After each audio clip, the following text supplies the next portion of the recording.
बरेण्य श्रोता मंडली आपण मानक अनेक अनेक अभिनंदन और शुभेच्छा।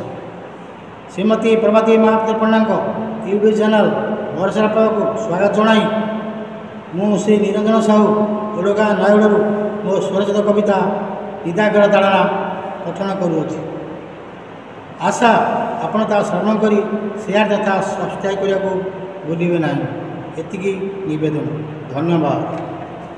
मोर कवितार शीर्षक हृदयागर ताड़ना।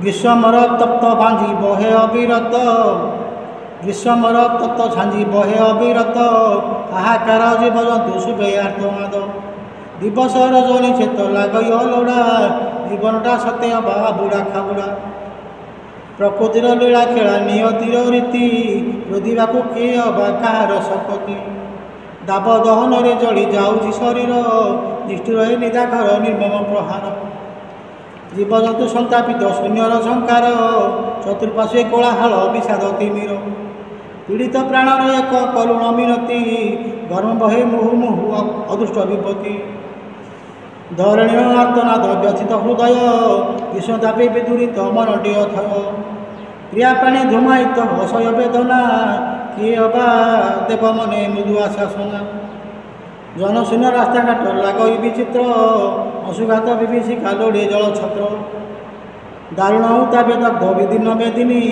रौद्रपृष्ठे निष्पेषित जीवन तरणी, रौद्रपृष्ठे निष्पेषित जीवन तरणी। धन्यवाद। जय जगन्नाथ, जय जगन्नाथ, जय जगन्नाथ।